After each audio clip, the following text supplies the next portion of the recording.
everyone. I'm all bundled up tonight too. It's quite cold here in Montreal.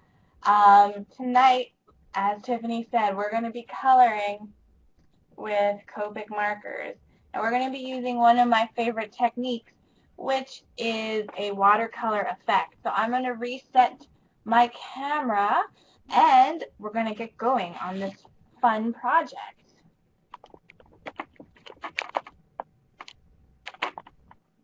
All right, so you can probably see a few things on my desk here. I have this beautiful stamp that I gifted to myself and Memento ink. Now when you're working with Copic or Copic marker, I call them Copic markers. I don't know what is the right way of pronouncing it, so I call them Copic markers. Memento is probably my favorite ink to use. This one is London Fog, which is a nice gray color. So what I'm going to do is I'm going to go ahead and ink it up. Now when you're working with the Copic markers, you have to be sure to use the right kind of ink because you don't want your markers to cause your ink outline to bleed. So there is my image. And what I'm going to do next is, I don't know if you can see it, but here on my desktop, I have a clear piece of plastic. And what I'm going to do is I'm actually going to use that as my palette. So what I do is I take markers and I color directly onto this piece of plastic here.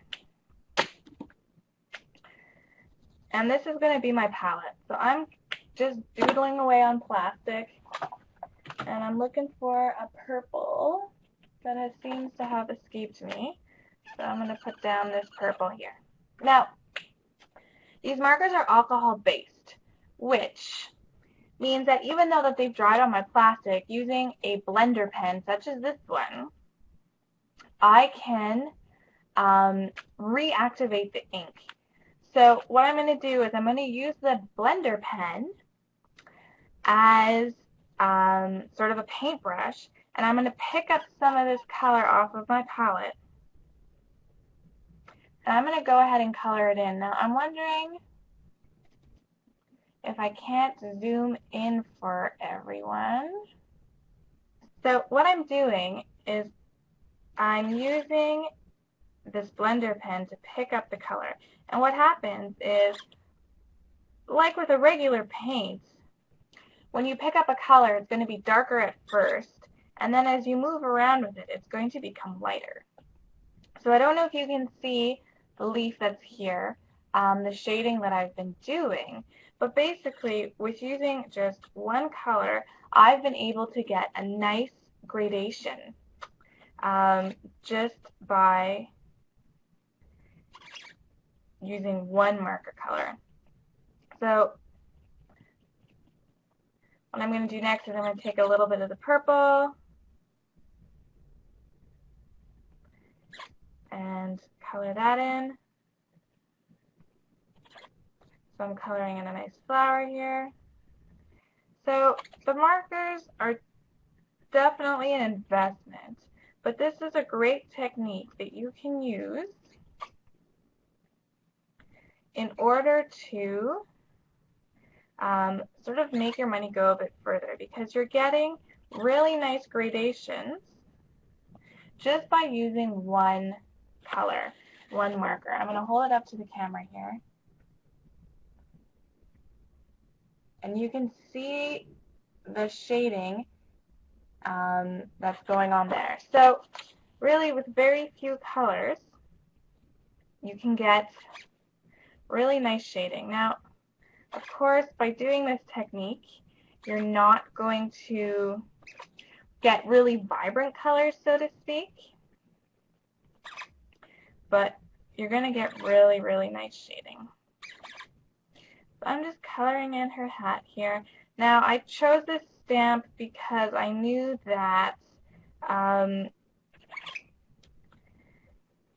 it had some really funky designs on it and that I wouldn't have to color the entire thing in. So I'm just sort of highlighting certain areas. So I've done her hat, I've done a leaf, and I've done the flowers here.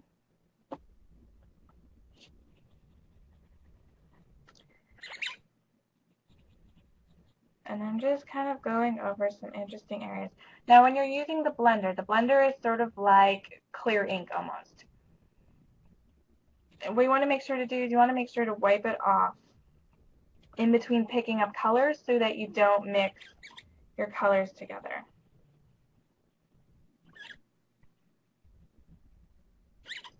Okay. So what I'm going to do next is I'm just going to color in her face. Yes, they are squeaky markers, which I actually like about them. And my blender is Copic. These are Copic sketches, which I actually prefer because just you can see the shape. They're kind of more oval than round, and my table isn't even, so all of my pens roll away. This one is a Chow, so it is a little bit smaller and it's perfectly round, and I'm always kind of chasing after it. Yeah, you can refill the Copic sketches just by opening up the end with the nib and yanking out the nib, and you can buy your color refills. I'm always refilling my blender because it's a color that I use a lot of. So just to give her a little bit of blush, I'm going to pick up some of the pink, and I'm just going to sort of color that onto her face, and then I'm going to hold this up for you guys just to take a good look at.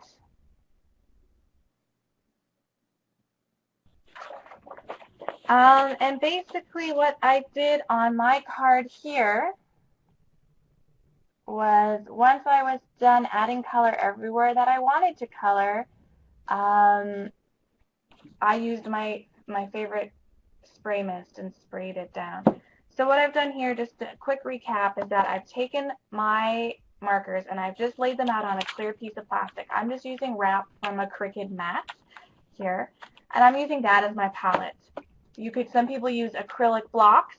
I like to lay my plastic down on a piece of white or off-white paper so that I can see the colors true to form, because otherwise you just have colors on plastic. So always make sure to put a piece of white paper behind so that you can see your colors that you've laid out on your palette. And you can leave these for a week and then come back with your blender and decide to pick that up. So are there any questions? I know that some of you aren't familiar with these markers, and I myself am Copic certified, and there are probably other people in the room who are. This is by Copic. It's called a blending pen, and basically it's the same alcohol ink that's in all the rest of them, but without any color in it. So you can use it to blend two colors together. You can use it to lighten the color. You can use it the way that I was using it to pick up color. I have not used them on black and white photos because you have to be very careful with these markers. You don't want to touch them onto an ink that's going to stain your tip. I think that depending on what kind of ink your photos were printed in, it might be risky because you might stain your tip. No, the markers don't bleed when you get water on them because they're alcohol-based, not water-based.